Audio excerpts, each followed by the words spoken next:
Hello, welcome to our first ever Jungle Confidential, the Mail's daily podcast about all things I'm a Celebrity. Today, I'm joined by 2007 winner Christopher Biggins. Now, Christopher, tell me, you were watching last night. I did. Jill is already being tipped to win this year's series. I think you might have a different view on this. Oh, no. I think Jill is... I don't really... I've never seen her before. I mean, I was obviously saw the when she won the football, and she's a terrific sportswoman. And I was impressed by her, but my favourite at the moment, and before the show started, was Charlene. I think Charlene is incredible. I love her do the news. I love her on Loose Women. She's a great, great character. And I thought last night she was phenomenal. I mean, they were both phenomenal, but Charlene went first. Well, I think as well, we all saw Charlene stand there, didn't we, for ages while Babatunde decided whether he was going to take part or not, didn't we? Babatunde. I thought he was charming, though. I liked him, and I don't really know his work at all, but I thought that he came across... And he was so terrified. Oh, but I know. think to be with two women and not do the challenge was... And I'm just afraid you're wrong, and it's the quickest. Oh, really? No, my bad. I'm just trying to think of her name now. The woman who deals with poos. Gillian McKeith. Gillian McKeith, exactly. Yes, I mean, indeed. she never did anything. I mean... don't know what she was in there for. I don't think she understood anything that was going on. The money, perhaps. No, I don't think she was, because in those days it wasn't that much money. I think she just wanted... I don't know. I think she got on the wrong plane and found herself in Australia doing I'm a Celebrity, Get Me Out of Here. And she was terrible. Yeah, she was indeed. Now, Christopher, you spent the first night in the jungle in jail where you made friends with a rat. Yeah. Now, I think any loyal viewer of I'm a Celeb will remember that. I mean... Not one rat, 200 rats. Right. I mean, would you say that what Charlene and Jill had to do last night was more horrific than that? Yes. Because, I mean, there you are. Was it 150 feet up in the air? Yeah. On the top of that round building? It was getting windier and windier, wasn't it? And I know they've got a harness on. And so if the worst came to the worst, they slipped or they fell, they would not die. No. And you've got to remember that in the jungle. Nobody will die, because if there's someone died on I Was Never to Get Me Out of Here, ITV would collapse. Absolutely, I agree. And that, I think that's certainly what my friends and people I've discussed Babatunde with last night and this morning is just do it. You're not going to die. I know. But I guess when you've got to stand, particularly when you're on that diagonal bit at the end of the plank. And also having to hold something behind your hand, behind your back. I was very lucky, because you've just mentioned the rats. I went into the jungle on my own 2 feet. I didn't have to be parachuted in. Yeah. I didn't have to stand on a ledge, because they didn't do it in those days. So my only horror was going into the jungle, first of all, and met the awful Janice Dickinson, the American model. And she, I thought, was quite charming, and I liked her. But I grew to loathe her. I mean, she didn't do anything. And then, of course, I did have to do in an underground jungle with Anna Ryder Richardson. We had these terrible hammocks to lie on, and they let in 200 rats. Now, it was grim, I have to say. Can you describe that feeling when you saw them? It was horrible, and we sort of panicked a bit, and we managed to get onto our hammocks to get ourselves off the ground, and then we could see these 200, because I say see them, it was pitch black, but you could feel them running around, and there was quite a smell.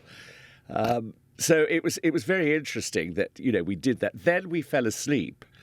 Amazingly, I don't know how we fell asleep. I could not have slept with that going on. And then suddenly I was aware that there was something on my crutch. Oh, dear. And if you watch it, you can see it now on YouTube. I rummage around thinking it's my water bottle. And they had a special camera, which you could see at home everything. And you could see this rat. What? Oh, sorry. You all right? My water bottle, I'm sorry. And then eventually I put my cover over the rat, so it's now covered across my crutch. I woke up again, realised what it was and threw it off me. And I go, oh my God, it's on me, it's on me. And it was a very, very funny moment. At that point, did you think, what on earth am I doing here? Yeah, I mean, there are lots of points where you think to yourself, what on earth am I doing here? I mean, one of the biggest thing about the jungle is the total boredom. Yeah. Because you only see 1 hour of our 24 hours. Which is edited, of course. Yeah, exactly. Yep. And you don't know. And the other thing is you have no idea what is going on in the outside world. Even all the crew have, if they have a watch, it's covered up. You don't know what time it is. Oh, really? I didn't know that. Oh, it's such a clever psychological game. I mean, it really is. And I slept the best I've ever slept in my life. And I remember going to bed one night and thinking to myself, what's going to crawl across me? And then I soon forgot about that. Went to sleep. And then the next thing is you're aware that there's a man fiddling with your mic pack, putting a new battery in. Oh, my goodness. And you've never met this man. They're not allowed to talk to you. They're not allowed to communicate with you. And it's extraordinary. Wow. Now, of course, Boy George, we saw Boy George last night. He is reportedly the highest paid ever contestant to appear on I'm a Celebrity. He's apparently getting £500,000. Now, I believe you didn't get anything like that to go through these horrors. No, I think also Boy George is such a huge booking. I mean, he's a huge pop star, huge personality, and he's getting. Can we say how much he's getting? Well, it was in the. Well, I mean, we believe £500,000, don't we? I mean, am I right in thinking that you got £50,000? Which seems small, doesn't it? Well, I mean, it was 12 years ago, I think, or something like that. So it wasn't too small. 15. But I mean, you know, it wasn't. Around about that time, Katie Price was in there. She was reportedly paid a lot of money. But if you win it, the pluses are huge because you go on to earn a lot of money. Yeah, and would you mind telling us what perhaps you earned the year after? About £1 million. Wow, see that? I mean, it's kind of that rat on your crotch must have been a little bit worth it for that kind of money. Exactly. I mean, you know, and also for getting the money, it changes your whole profile. You know, what I think is great about it is, and my look on it is the fact that I won it because the public voted for me, and now that is quite amazing. Yeah. And that is so fulfilling to think that the public liked you enough to pay. You were rather adorable, though. I wonder if Boy George is going to be quite so loved. I think he's quite outspoken. I think that's why he's been chosen. Yes, and I think absolutely. also he will. I mean, something we haven't drawn on yet is Matt Hancock. Who, no, that was my next question, Christopher. Well, I mean, I think it's he will suffer, Matt Hancock, and I think his ego is such that he thinks he's going to be loved. Now, what we're being told about Matt Hancock is that his justification for going into the jungle is that he's going to talk about dyslexia, because that's he's about to hoping to get a bill put through Parliament about it. Now, if he thinks that he's going to sit there and talk about dyslexia, and ITV are going to allow this to be edited into the programme, I mean, what planet is he on? No, he's not. He's on his own planet, sadly. I mean, you know, we know. And also, the other thing about Matt Hancock, he has no personality. So I don't know how he feels. I mean, he obviously thinks he's the most gorgeous, fantastically handsome, wonderful, buff person. I mean, and he's going to have such a shock. I mean, how do you foresee the campmates sort of being towards him? I mean, I imagine he's going to get quite. I think Mike Tindall might give him a few lessons in how to behave. I think they're all going to hate him. They're absolutely going to hate him. And he will think that is, when he gets voted in, which he will do every day to do the tasks, he think, oh, everyone loves me. But it's not true. And he won't. I'm prepared to say now he will not win. I'm a Celebrity, get me out of here. But surely he'll stay in long enough that the public will want him to stay in long enough to terrorise him. Oh, yes, exactly. Oh, he'll do every challenge going. I mean, it'll be hysterical. But he will take it the wrong way and think, oh, how popular I am because he doesn't understand the game.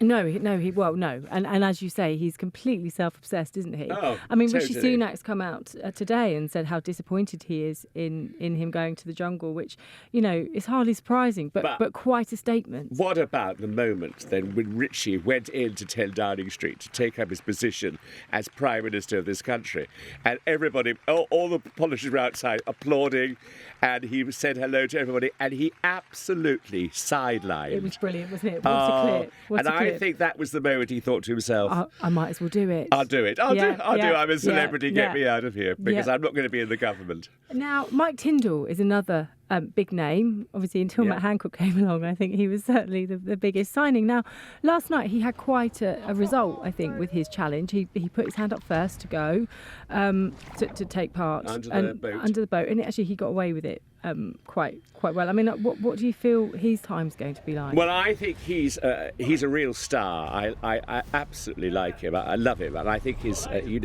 wife Sarah is gorgeous. I think Princess Anne, in a way, I would have voted her to become queen. I mean, she is incredible. I think the whole family, and I think it's interesting because the royal family have to take a different turn, and the young ones coming up, have to make their stand. And I think he's great to go into this. I think it's a very good booking once again. I think he'll be marvellous. But also probably good for the royal family to have somebody there that is relatable. Absolutely. To the public. Absolutely. But in the Daily Mail today, I noticed there's a thing about him, with this woman. So Mike Tindall's been pictured sort of having a bit of a sort of flirt, if you like, with a member of staff from ITV, a female member of staff. Listen, it was quite innocent in a way. He looked as though she was about to fall, and he was handling her. But I mean, he's a man. He's a rugby player. That's what they do. It's what. Even I do things like that. I mean, nowadays you've got to be so careful. I used to, when I was younger, pinch ladies' bottoms and things, because it was a laugh somehow. Nowadays, if I did that, I'd be arrested and put in the tower. You would. Talking of which, so Owen, Hollyoaks Owen, who is touted as the hunk. Yeah. Now, even poor old Sue Cleaver couldn't stop laughing at him last night. I mean, did he go to school? I mean, does he watch? As Boy George said, does he watch television? Just One Place in the Sun. Whereabouts? No, that TV show. Sue Cleaver said he's the gift that keeps on giving. So I think he's going to be quite amusing. Yeah, I think he will, and he does look good. I mean, what was the comment last night about how many buttons he had undone? Because he wore this shirt with about, you could see all his titties. Do you think he did that on purpose? Of course he did. He thinks he's God's gift to everything. Yes. And he's a very attractive man, but I think he's not completely all there. I mean, I don't think he's the brightest button in the box. I mean, he reminds me. He got stuck in though, didn't he? Oh, he did. He did, and but that was funny too, because we love to see people suffer, especially attractive people. But he's a bit like that boy from Towie. Joey Essex, who had to learn. He couldn't tell the time, could he? No, they taught him how to tell the time. I think that he's going to be the good-looking daft one. Yes. And I think he'll do well. He won't win, I don't think, because it's. He was quite arrogant, I thought, in a way. I mean, I know it's difficult when you go in there and you don't know people, but there was something about him But he'll be fun. Now, there was a lot of swearing last night. I mean, Chris Moyles. Really was, his potty mouth really came out. I love Chris. Do you? Yes. So I was also very surprised that Olivia Attwood decided to choose him to be her VIP when she could have chosen Lioness Jill, Wonderful Charlene, or Babatunde. I wondered about that. It was very interesting. I mean, even Chris was shocked that he was chosen. But I wonder how much they were told. And I don't know. But it was interesting. That I agree with you. I mean, I don't really know her. She does. What does she do? So she's famous for being on Love Island. Ah, right. So something I don't watch. She's taken part in The Games, which is another ITV programme. She's kind of ITV's sort of girl that they're hoping will relate to sort of younger audience. Yeah. But I can't wait for her to get to know Owen. Yes. I think she might be quite taken by Owen. I think she will be taken by Owen too. I think it's very much, I imagine it's very much her cup of tea. Well, Owen would be her cup of tea. Yeah. No, and I think she'd definitely And be no sugar. Owen's cup of tea. Indeed. Now, you know Sue Cleaver. Gorgeous. I love Sue. And I thought that Sue, I don't know what you thought, but Sue's lost a lot of weight. Do you know what? I thought exactly the same. And she's got herself some veneers as well, hasn't she? Yes, she has. That was the first thing I thought was, gosh, she looks slim. Really and glamorous. Really glamorous and really nice and funny. Yeah, but she's always been nice and funny. And I've had many an evening with her and she's really amusing. Good fun, and I think she'll be fabulous in there. She will bring a lot of laughter, and I think she's not frightened of saying things. No, she wasn't last night, was she? No, I mean she'll be a very good asset of a woman of that age, and I think she does look wonderful. So, Chris, this week, obviously, we're going to see Matt Hancock.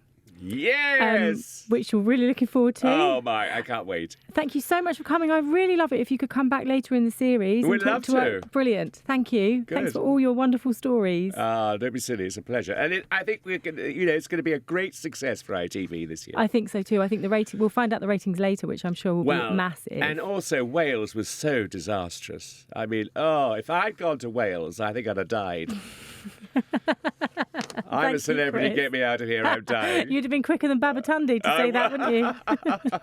I'll be back tomorrow when I'll be joined by our very own Sarah Packer, who'll be dialing in from Australia to give us the inside track from the Outback.